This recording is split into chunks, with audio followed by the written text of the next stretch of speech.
29절까지 말씀입니다.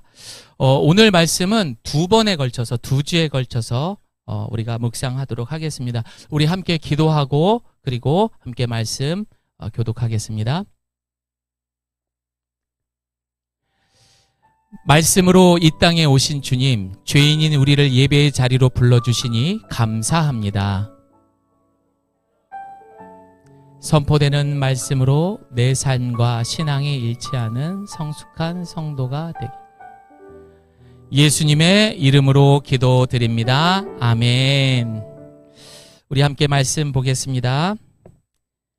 18절에서 29절 한 절 한 절 우리가 같이 교독하겠습니다. 방주에서 나온 노아의 아들들은 셈과 함과 야벳이며 함은 가나안의 아버지라.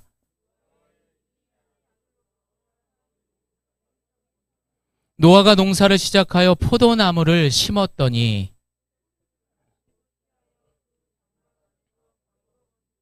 가나안의 아버지 함이 그의 아버지의 하체를 보고 밖으로 나가서 그의 두 형제에게 알림해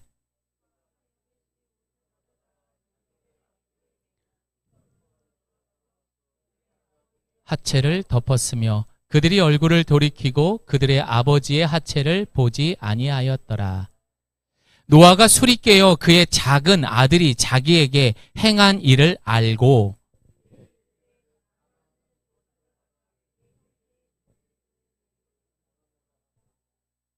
또 이르되 셈의 하나님 여호와를 찬송하리로다. 가나안은 셈의 종이 되고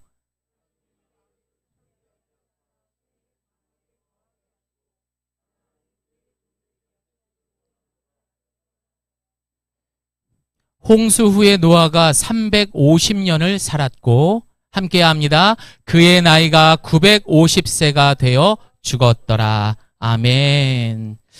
먼저 광고부터 하겠습니다. 여러분, 이번 주 1월 26일입니다. 금요일이죠. 저녁 8시에 신년 기도회가 있습니다. 우리 예가교회 성도님들은 무조건 올 출석을 하셔야 됩니다. 첫 번째로 저희 교회에서 기도로 첫 단추를 채우는 날이기 때문에 저희도 준비해서 이 기도회를 기도하지만 하나님께서도 그날만큼 우리에게 주실 은혜를 준비하고 있다라는 것을 믿으시고 모두가 참석하시기를 바랍니다. 여러분, 저는 제가 목회를 하면서 가장 많은 에너지를 쓰는 것은 다름 아닌 바로 앞에 계신 여러분들을 위해서 저는 많은 에너지를 쓰고 있습니다. 지난 개척을 하고 1월 6일이 꽉 찬 저희가 5년입니다, 벌써. 그 사이에 이제 뭐 오고 가고 나가고 들어오고 하셨던 분들도 참 많은데 어쨌든 저희 성도님들을 보면서 제가 느낀 것은 이거 주일 예배만으로는 좀 부족한데 라는 생각을 가장 많이 했습니다. 물론 주일 예배에 진리의 말씀을 듣는 것도 중요합니다. 그러나 그 진리가 내 안에 머물고 그리고 내 삶의 전부가 되는 것이 더 중요하다라는 것입니다. 이것이 바로 삶으로 살아가는 성숙이기 때문입니다. 그래서 우리가 감당하지 못하는 것은 바로 이 언약적 기도, 지난주에 들었던 언약적 기도의 새 언약이 되시는 분이 누구라고 그랬죠? 예수 그리스도. 그렇죠. 그래서 우리가 기도할 때 그냥 기도하는 것이 아니라 예수님의 이름으로 기도합니다. 그렇게 우리가 예수의 이름으로 기도하게 된다면은 여러분, 이 세상과 어떤 상황 가운데 우리가 충돌하더라도 우리는 넉넉하게 승리할 줄을 믿습니다. 내가 수고하고 일하는 것, 여러분, 그건 그냥 내가 일하는 거예요. 내가 그냥 땀 흘리는 거예요. 그렇게 하다 보면은 실패할 때도 있고 후회할 때도 있고 안타까울 때도 있어요. 물론 좋은 결과가 있을 때도 있습니다. 그러나 이 모든 것은 내가 감당하고 내가 책임져야 돼요. 하지만 여러분들이 새 언약의 본질이 되시는 예수의 이름으로 기도하게 된다면 하나님이 일하시는 거예요. 실수가 없으신 하나님이 일하시는 거예요. 여러분, 그래서 1월 26일 날 그걸 한번 경험해 봤으면 좋겠어요. 부르짖어 보세요, 여러분.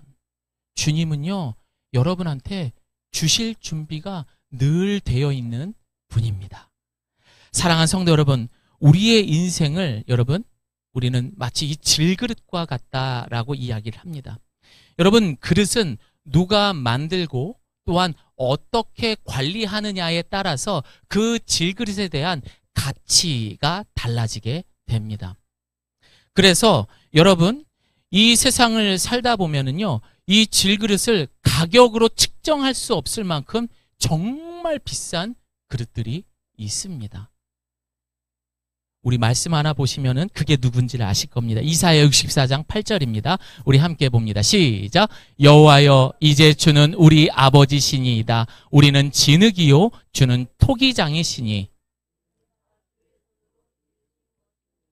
그렇습니다. 그래서 그렇게 만들어주신 그 질그릇 안에 우리가 무엇을 담느냐, 그러면 그것이 곧 우리의 지금의 인생의 모습이 되는 겁니다. 아무것도 아닌 우리를, 그 진흙을 하나님께서는, 창조주가 되시는 그 하나님께서는 명품 그릇으로 우리를 만들어주신 겁니다. 저를 따라합니다. 나는 하나님의 명품 그릇입니다. 시작. 그러나 이 명품 그릇이 관리가 안 돼요. 그리고 깨져버렸어요.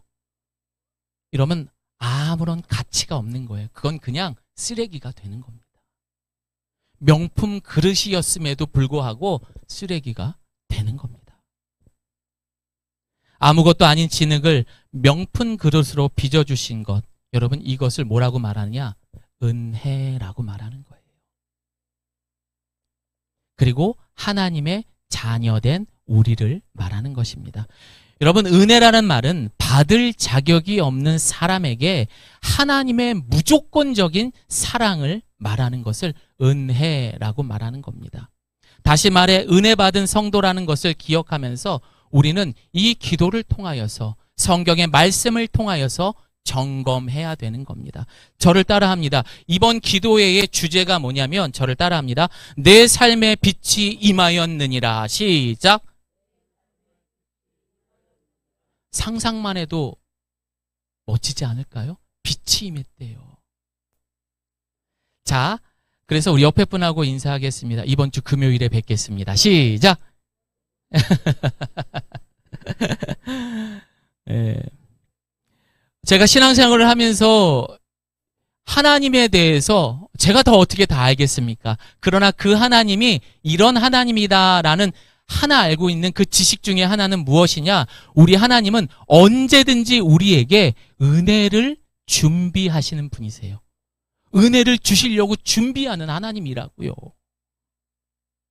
그러나 우리는 어떻습니까? 그 은혜의 자리보다는 우리가 관심 있는 것, 우리가 수고하는 것, 내 눈과 내 마음이 만족하는 것에 사실상 마음이 너무 빼앗겨 있다 보니 우리는 그 은혜를 경험하지 못하는 것입니다.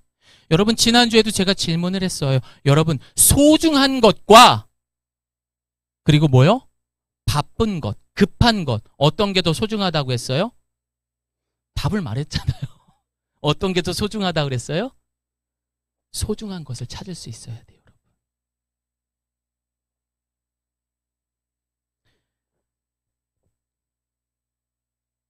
우리가 그것을 구별하지 못하면은요, 하나님은 굉장히 섭섭해 하십니다.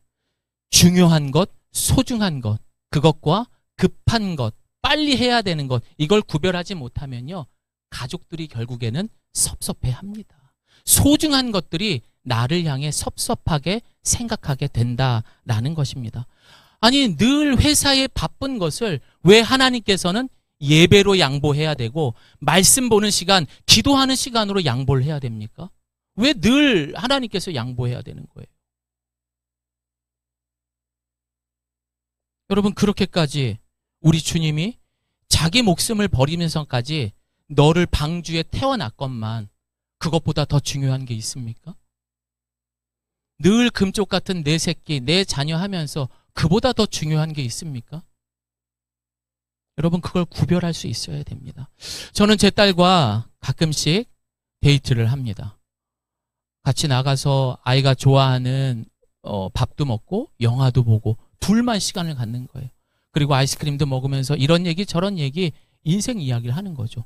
블록도 사가지고 그냥 카페에서 그거 막 마치면서 그냥 교감을 하는 거예요. 듣기만 해도 어른들은 야, 그거 참 좋은 교육이다 생각할 수 있습니다. 그런데 이 녀석이 좀 컸다고 맨날 만나는 친구들하고 놀아야 된대요. 그러면서 아빠, 그 약속을 좀 미뤄야 될 것 같아 이러는 거예요. 얼마나 섭섭하던지.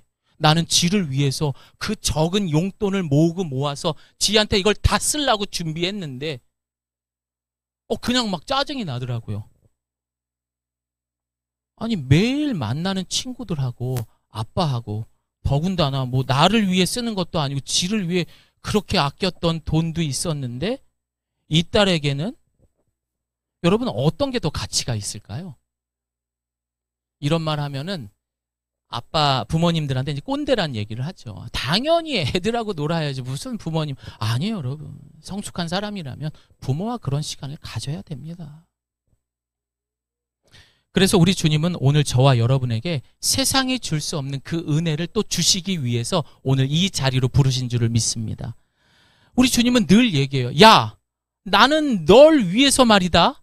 네가 늦은 시간에도 퇴근하고 돌아와도 네가 기도하기를 기다리고 있었다고. 나는 말이야 너한테 네가 지금 걱정하고 근심하고 있는 거 답을 주려고 네가 언제든 성경을 펴기를 기다리고 있었단 말이야. 근데 왜 너는 늘 바쁘다는 핑계로 나를 외면하니? 언제 나를 보니? 여러분 이걸 꼭 기억하셔야 돼요, 여러분. 하기 싫어도 하세요. 여러분, 하나님의 은혜가 무엇입니까? 세상에서는 누군가가 나에게 큰 것들을 받았을 때 아이고, 저분은 나에게 은혜를 주신 분입니다. 이걸 은혜라고 이야기를 하죠. 은혜는요, 우리가 선행을 했기 때문에 주어지는 것, 이것이 아니라 우리가 선행을 할 수 있도록 주어지는 것, 이것을 은혜라고 말합니다. 다시 말해서 은혜를 많이 받은 사람은 많이 나누고 성숙해져 갑니다. 바로 성숙한 성도가 되는 것입니다. 그리고 구원받은 우리를 가장 성숙하게 만드는 것, 이것이 바로 은혜를 많이 받은 사람의 특징인 거예요. 그래서 이 사람들은 시험에 들지 마세요. 밥을 많이 사세요. 네. 자기한테 이거보다도 남한테 많이 쓰시죠. 네. 섬기고 돕고 이걸 많이 하죠, 여러분. 그래야 이웃을 볼 수 있고 영혼 구원을 할 수 있는 거겠죠. 그래서 노아가 은혜 입은 자였던 것입니다. 오늘 이 시간 노아의 은혜가 이곳에 있는 모든 분들에게 임하시기를 소망합니다. 아마도 모든 성도와 교회가 가장 많이 하는 말 따라합니다. Grace. 이게 뭐예요, 여러분? 예, 은혜죠, 영어로. 은혜입니다. 노아의 홍수에서 만약에 노아를 제외한 나머지 사람들, 이 사람들은 홍수의 심판으로 모두 죽었어요. 하지만 노아는 은혜를 입었기 때문에 그와 가족들이 살았던 것입니다. 우리가 바로 그런 사람이라는 거예요. 은혜가 없었더라면 우리도 그들처럼 죽었을 거예요. 그러나 여기서 심판으로 끝나는 것이 문제가 아니라 영원히 하나님과 분리되는 겁니다. 그 분리는 무엇입니까? 넌 천국, 넌 지옥이야. 여러분 있어요. 이번 주 수요일에도 제가 가는 요양병원에서 또 손태인이라는 한 분께서, 환우분께서 또 세례를 받으셨습니다. 정말 성령이 그 자리에 임하셔서 이분이 세례 받는 가운데 우리 이구 성도님도 세례 받을 때 막 펑펑 우셨던 것처럼 그보다 더 우셨어요. 정말 엉엉 우셨어요. 이분이 여러 가지 그런 상황들이 있었겠죠. 그리고 지금 몸도 아프고 그곳에 계신 분은 다 암 환우들이었는데 어쨌든 그곳에 있는 믿지 않는 사람들조차도 그 모습을 보면서 굉장히 은혜를 받았던 시간이었습니다. 여러분 항상 이 수요일 호스피스를 위해서 기도해 주십시오. 예, 정말 놀라운 기적들이 계속해서 일어나고 있습니다. 그러나 이 은혜를 받았다고 해서 여러분 그 은혜가 어떻게 드러났는지 우리는 잘 알지 못해요. 그냥 내가 교회 다니는 사람처럼 집사님 어머 감사하다 뭐 이게 은혜 받은 거예요? 아니죠, 여러분. 어떻게 은혜 받은 게 임했다라는 것을 알 수 있을까요? 여러분, 그 모든 것들로 은혜 받았다라고 이야기할 수 없어요. 내가 교회를 출석한다고, 기도한다고? 아니에요, 여러분. 예를 들어 보겠습니다. 여러분, 우리가 예를 들어서 이민을 가거나 유학을 가게 됐어요. 그러면 공항에 누가 제일 먼저 나와요? 한인교회 목사님들이 제일 먼저 나오세요, 여러분. 아무도 없는 그 낯선 땅에서 여러분 제일 먼저 교회인 사람들이 나와요. 그렇게 하면서 그 낯선 땅에서 스스로 개척해가는 그 모든 것들을 이제 한인교회에서 연결해서 자신의 그런 삶을 이익을 위해서 불교를 평생 믿고 내가 제사만 12개를 드리던 분들도 한인교회 출석을 하더라고요. 그리고 똑같이 찬양하고 봉사도 하고 교사도 하시더라고요. 그러나 여러분, 이런 사람들은 그것을 나를 위해 취하는 거기 때문에 10년이 지나도 20년이 지나도 사실상 그곳에서는 은혜를 경험하지 못합니다. 그래서 우리가 교회만 왔다고 해서 은혜 있는 사람, 은혜를 입었다? 그렇게 말할 수는 없습니다. 분명히 은혜 받은 사람한테는 그 모습이 있습니다. 이뿐만이 아닙니다. 또한 복을 받는다, 병이 나음을 받는다 등의 특정적인 목적으로 교회를 출석하는 사람들도 있습니다. 여러분, 이런 모든 것들은 은혜가 없는 기독교입니다. 은혜가 없는 기독교는 뭐냐? 은혜가 없는 십자가가 되는 거예요. 은혜가 없는 십자가는 뭐예요? 그냥 사형도구에 불과한 거예요. 여러분들이 예수 믿는다고 하면서 은혜가 없잖아요? 그럼 이것만큼 고통스러운 거 없어요. 매일 기도하라고 하죠. 죄 짓지 말라고 하죠. 주일 예배 지키라고 하죠. 11조 내라고 하죠. 은혜가 없는데 그걸 어떻게 해요? 아이고 힘들어 죽겠는데. 맨날 이걸 어떻게 해? 꾸역꾸역 주일 예배를 지키는 거죠. 이곳에 나와 있는 것 자체가 곤욕이 되는 거예요. 바로 은혜가 없으면. 하지만 은혜가 있다면 그 십자가는 구원의 완성이 되는 겁니다. 어마어마한 그런 선물이 되는 거예요. 그래서 우리에게는 은혜를 사모하고 은혜가 충만해야 할 줄을 믿습니다. 성경에서 은혜로 가장 대표적인 사람을 꼽으라 한다면 단연코 우리가 묵상하고 있는 노아입니다. 여러분, 그 누구의 성경 위인을 비교해도요, 이 사람은 이 세상의 모든 사람이 다 죽었어요. 하지만 유일하게 노아만 선택받았어요. 그리고 그 가족들까지. 이유는 뭐예요? 은혜를 입었다. 창세기 6장 8절 함께 읽겠습니다. 시작. 그러나 노아는 여호와께 은혜를 입었더라. 그러나 여러분, 이 은혜의 삶은요, 결코 쉽고 편안한 게 아닙니다. 왜 그렇습니까? 노아는 120년이라는 시간 동안에 그는 방주를 만들어야 했어요. 그걸 만드는 동안 사람들이 얼마나 손가락질했습니까? 저 놓친네, 이제 미쳤구나. 그러면서 노아는 이야기합니다. 이제 곧 홍수의 심판이 올 겁니다. 여러분, 하나님 앞에 회개하십시오.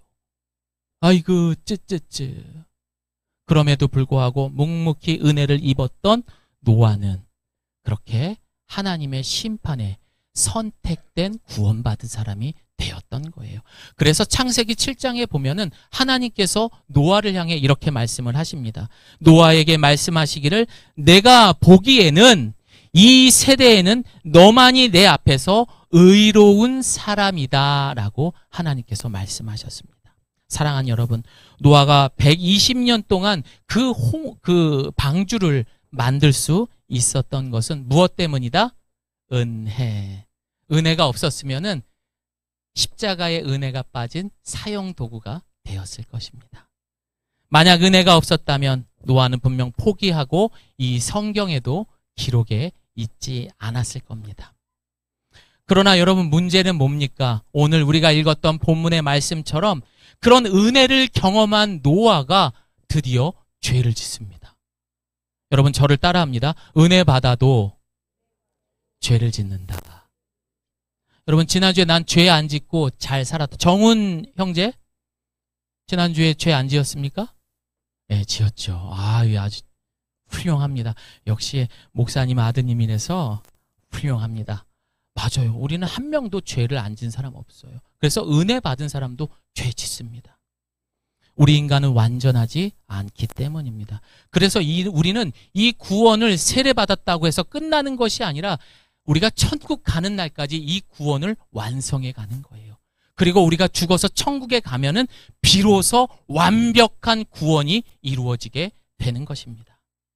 자, 그렇다면은 노아가 지은 죄가 뭡니까? 우리 함께 말씀 다시 한번 읽어보겠습니다. 시작.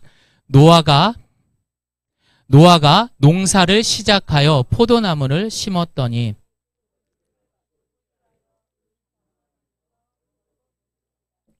노아는 이제 새로운 땅에서 모든 것들을 새로 시작해야 하는 상황입니다. 마치 창세기에서 첫째 날 하나님께서 빛을 창조하시고 쭉쭉쭉 그리고 인간을 창조하면서 심히 좋았더라 까지 다 하셨어요. 그렇게 모든 창조를 하신 다음에 여러분 그 다음 무슨 일이 벌어지죠? 하나님께서는 그들을 축복하십니다. 생육하고 번성하고 니들 잘 먹고 잘 살아라 하면서 복을 주셨습니다. 그런데 어느 날 죄가 들어옵니다. 선과 악을, 선악과를 너희들은 이것을 결코 먹는 날에는 죽을 것이다. 영원히 죽을 것이다. 라고 말합니다. 하지만 그것을 강요하지 않고 하나님께서는 그걸 우리를 선택할 수 있는 자유의지를 주셨던 것처럼 마치 노아도 하나님께서는 지난주에 우리에게 복을 주셨음에도 불구하고 이제 노아는 농사를 지어야 돼요. 야, 내가 먹고 살기 위해 쌀을 만들고 밀을 지어야 되는데 굳이 포도나무를 심었다라고 말합니다. 여러분, 포도나무는 기호식품입니다. 이거 안 먹는다고 죽습니까? 안 먹어도 돼요.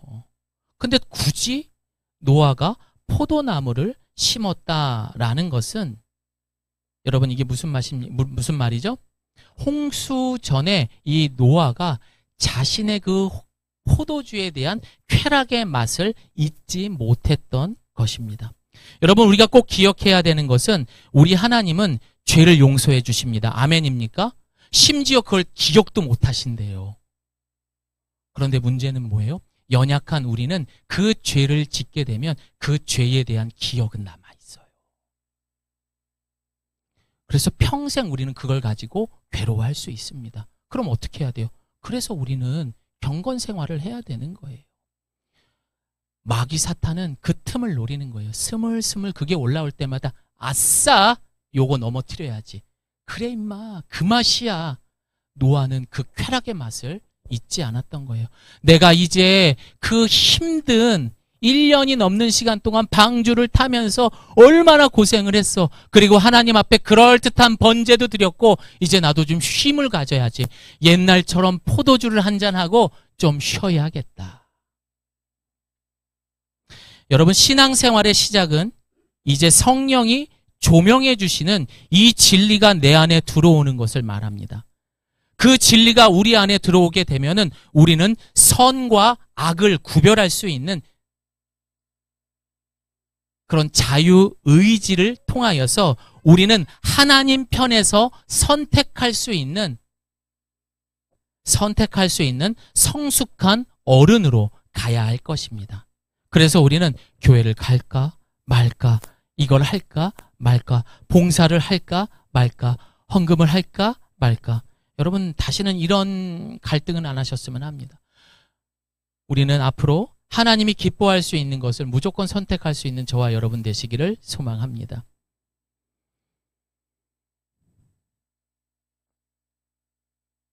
그럼에도 불구하고 우리 안에 그 죄에 대한 기억과 상처가 남아있다 보니까 힘들고 지쳐요. 나는 담배를 끊는 지 10년이 넘었는데도 오늘 한 대만 피고 한번 좀 풀어볼까? 나는 술을 안 먹은 지가 오래됐는데도 술 한잔 해볼까? 게임을 해볼까? 성적 욕망이 올라옵니다.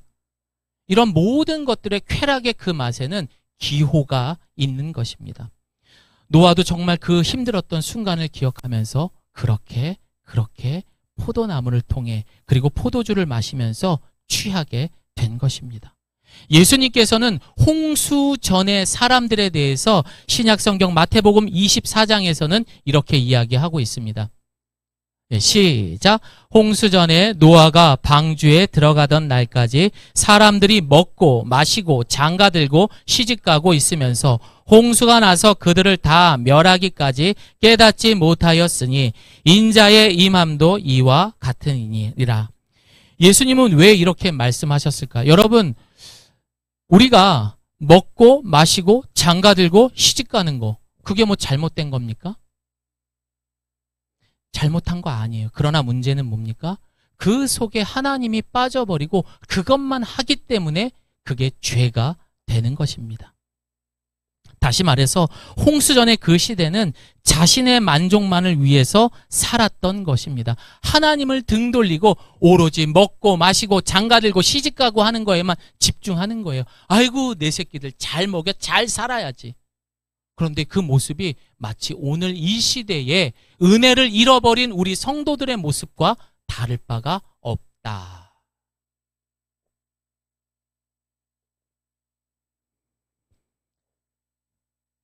노아는 홍수 전에 이런 사람이었어요.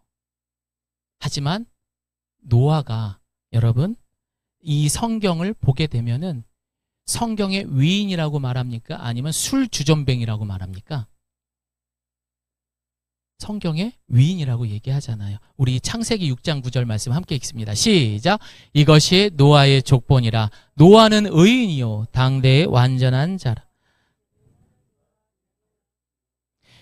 여기서 완전한 자라는 것은 하나님과 함께 동행하는 것을 말합니다. 그리고 하나님이 요구하시는 모든 것들을 순종한 사람들을 완전한 사람, 의인 이렇게 말하는 것입니다.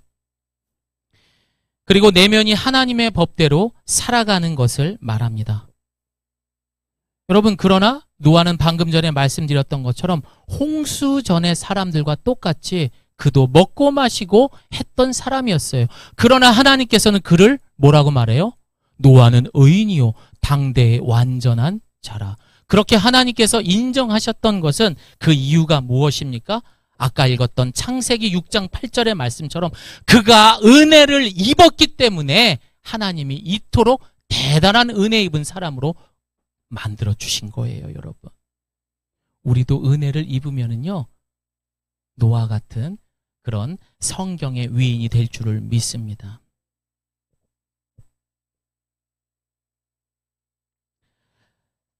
여러분, 사실 술을 먹고 더워서 옷을 벗고 자는 거, 그게 죄일까요? 나 그래 본 적 있다. 그냥 속으로만 하세요. 술을 먹으면 열이 나요, 여러분. 저도 먹어봤는데, 예, 요즘은 안 먹습니다. 예. 열이 납니다. 예, 그래서 막 옷을 막 벗죠. 그것만을 놓고는 죄가 아닙니다. 그러나 여러분, 노아는 오늘 뭐라고 말합니까? 술이 취했대요. 그래서 우리가 생각해야 되는 건 뭐냐? 그 술 취함까지에 있는 본질, 그게 뭐예요? 바로 죄에 대한 것을 생각해 볼 필요가 있습니다. 성경에서는 이 죄에 꼭 빠지지 않는 것이 술 취함에 대한 이야기들이 참 많습니다. 여러분, 죄는 무조건 무엇이냐? 하나님으로부터 등 돌리는 것을 말해요. 뭐라고요, 여러분? 하나님으로부터 등 돌리는 것. 그리고 어떻게 돼요? 하나님과 등 돌리게 되면 그 이후부터는 나 중심적 생각하고 판단하고 행동하게 되는 것입니다.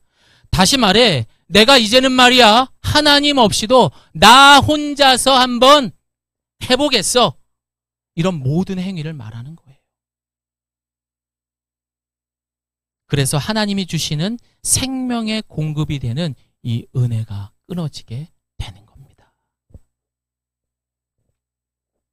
그러면 그 순간, 그 타이밍을 이 마귀가 딱 잡죠. 옳거니 걸렸구나.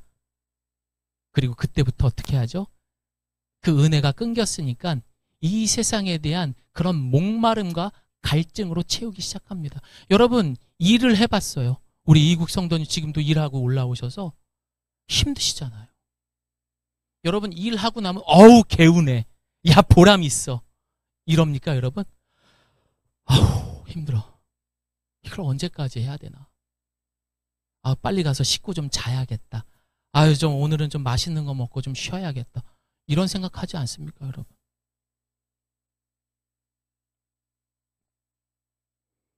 그런 갈급한 심령이 되기 때문에 그 다음부터는 은혜가 끊어졌기 때문에 그것 갈급함을 채우기 위해서 과거에 내가 했던 그 채움, 뭐 술 취함, 담배, 그리고 뭐 도박, 성적 쾌락, 이런 옛사람의 모습으로 그 갈급함을 채우기 시작하는 거예요. 하나님이 아닌 또한 사람을 찾기 시작하는 것입니다. 사람에게 의지하게 되는 것입니다.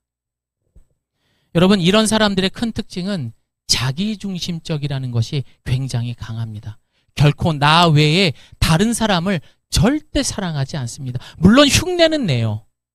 그러나 완전하지는 않습니다. 그래서 이런 사람들을 창세기 6장 11절에는 이렇게 말합니다. 시작. 그때 온 땅이 하나님 앞에 부패하여 포악함이 땅에 가득한. 이런 상태를 뭐라고 말하냐? 포악하다라고 말합니다. 다시 말해서 폭력적으로 생각하고 의심하고 말하고 행동하고 있는 이 모든 것들을 이렇게 말하는 거예요. 그 시대에 자기중심적으로 하나님하고 등 돌린 사람들이 이러한 모습이었다라는 겁니다. 그래서 이 사람들은 심지어 내가 사랑하고 소중하다고 말하는 내 자녀들, 배우자, 부모님까지도 어떻게 해요? 사랑한다라고 말을 하죠. 그러나 자기중심적으로 그 사랑이 왜곡됐기 때문에 집착으로 변해요. 그러면서 지배하고 소유하게 됩니다. 애들은 죽기보다 싫어해요. 하지만 내 만족을 위해서 죽어라고 학원 보내야죠. 널 위해서 그런 거야, 이놈아. 뼈 빠지게 엄마 아빠가 일해서 널 위해서. 근데 누구 만족이에요? 여러분, 이건 사랑이 아니에요. 이거는 집착입니다. 이것도 굉장히 포악한 것 중에 하나가 되는 거예요. 사랑으로 둔갑한 폭행이 되는 겁니다. 또한 이 술 취함을 이방인의 모습으로 성경은 말하고 있습니다. 자, 우리 베드로전서 이방인들의 그 술 취함 무엇인지 4장 3절 읽습니다. 시작. 너희가 시작. 너희가 음란과 정욕과 술 취함과 방탕과 향락과 무법한 우상 숭배를 하여 이방인의 뜻을 따라 행한 것은 지나간 때로 족하도다. 여기에 나와 있는 본질은 내 욕망을 채우기 위해 추구하는 행위들입니다. 반드시 나타나는 것은요, 나의 욕망을 위해 상대방이 나의 도구가 되어야 하는 겁니다. 쉽게 예를 들면요, 우리 가족 중에 만약에 늘 알코올 중독자가 있다고 한번 생각해 보십시오. 이 사람은 내 가족이 나의 도구가 되는 거예요. 얼마나 괴로울까요, 여러분? 우리 가족 중에 한 사람이 늘 바쁘다는 핑계로 해서 부재가 있습니다. 이해는 하지만 그 부재가 길어지게 되면은 결국에는 문제가 생기겠죠. 여러분, 교회 안에서도 마찬가지입니다. 늘 바쁘다는 핑계로 해가지고 교회 안에 모든 것들을 빠지기 시작합니다. 과연 그 교회가 정상적으로 움직일 수 있을까요? 결국 이 모든 것이 노아 시대의 심판의 대상이며 오늘날 죄인들이 가졌던 포악한 상태, 술 취함의 본질이 되는 죄의 모습이었던 거예요. 이것이 바로 홍수 전의 그런 인간들의 모습이었습니다. 이런 모습이 지금 이 시대에 그대로 드러나 있습니다. 여러분, 요즘 세대를 뭐라고 말하죠? MZ세대. 근데 이 MZ세대를 다른 데서도 쓰더라고요. 새마을금고. 거기도 MZ 새마을금고라고 하는데, 여러분, MZ세대라는 것은 1980년대 후반부터 2010년대까지 여러분 이 세대에 이르기까지 인터넷, 모바일, 소셜미디어 등 인터넷이 대중화된 세대들을 MZ세대라고 말합니다. 그런데 문제는 뭐냐면 이것이 굳이 젊은 사람들에게만 해당되는 것이 아니라 40대, 50대, 60세 중에서도 이 MZ세대처럼 살아가는 사람들이 너무나 많아서 더 문제가 되는 것 같아요. 물론 이 MZ세대에 큰 장점들도 많습니다. MZ세대들이 환경에 대해서 굉장히 관심이 많아요, 여러분. 그러나 성경을 기준으로 해서 이 MZ세대를 한번 이렇게 파헤쳐 보면은 이들을 본질은 무엇이냐? 개인주의예요. 굉장히 자기중심, 성향이 강하다라는 것입니다. 여러분, 이 사람들은요, 전화 받는 거 별로 안 좋아해요. 그래서 문자로 해야 돼요. 그리고 자기가 중요한 문자만 봅니다. 내가 중요하지 않는 문자는 가장 마지막에 확인을 합니다. 그래서 가끔 이렇게 보면요, 왜 우리 카톡에 112 안 읽은 것들은 적혀 있잖아요. 쭉 되어 있는 것들을 여러 번 확인할 때가 있어요, 젊은 사람들. 여러분, 우리는 그러지 맙시다, 여러분.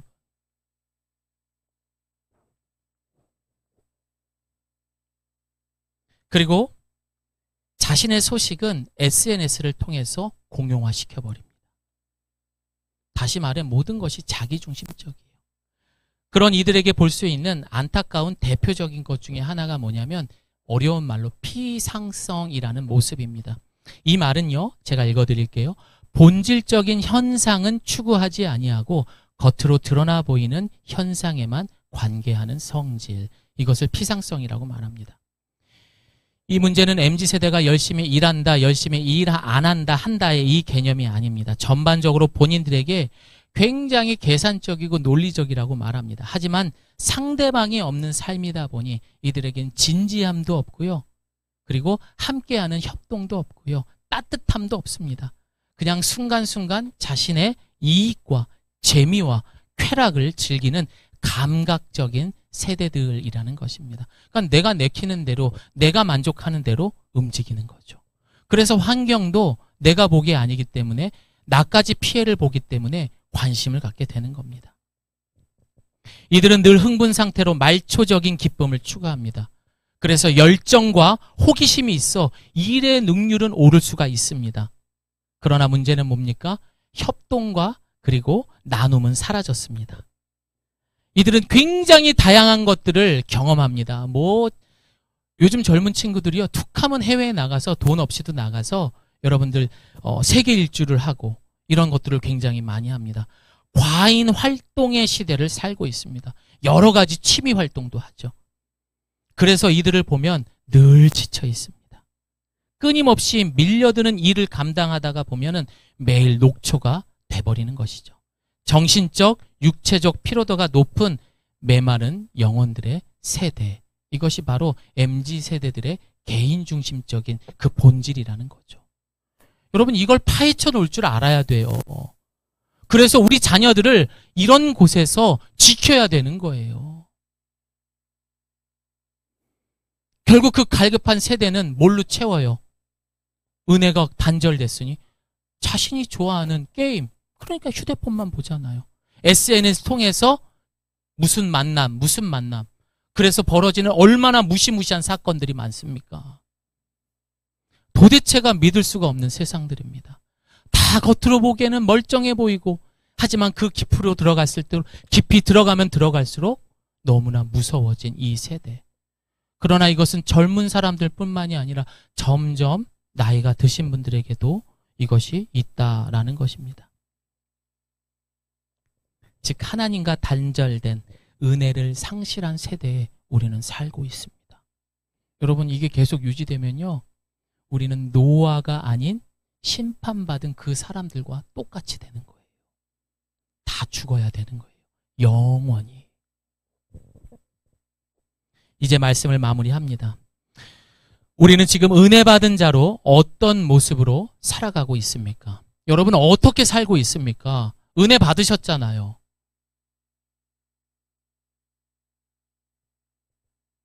내 가슴에 은혜가 충만합니다.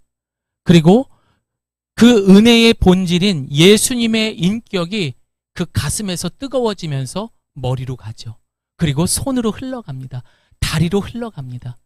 그리고 이 세상의 우상이라고 말하는 돈이 나에게 들어왔어도, 명예가 나에게 들어왔어도, 심지어 아픔과 고난이 나에게 다가올지라도 예수님의 전 인격으로 은혜로 이 모든 것들을 우리가 풀어가다 보니 우리는 하나님 역사에 동참하는 동역자가 되는 것이고, 우리는 이 세상이 구경조차 할 수 없는 하나님의 기적을 경험하게 되는 것입니다. 이게 은혜 받은 거예요. 그래서 은혜 받은 사람들은요, 달라요. 여러분, 좋은 걸 받았을 때는 다 좋은 거예요. 돈이 많이 들어오고 우리 애가 잘 되는 거 싫어하는 사람이 어디 있어요? 안 좋은 일이 생겼을 때 그거를 극복하는 모습, 그것이 진짜 성숙한 모습이고, 은혜 받은 사람들은 그걸 잘 하더라고요.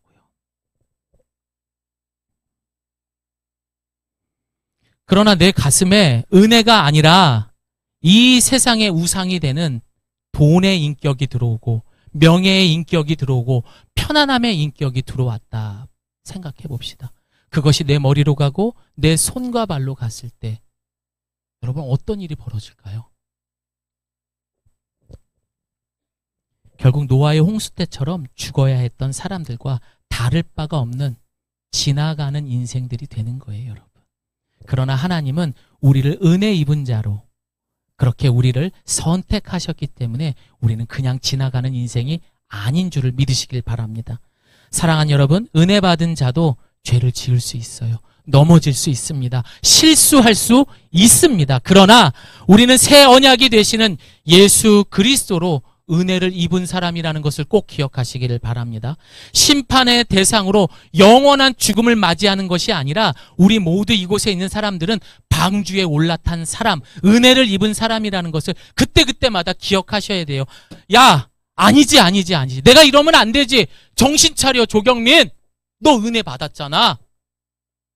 아닌 건 아니지. 그래. 여러분, 이렇게 우리가 스스로 주문을 외우면서 그렇게 기도하면서 깨어 있어야 돼요.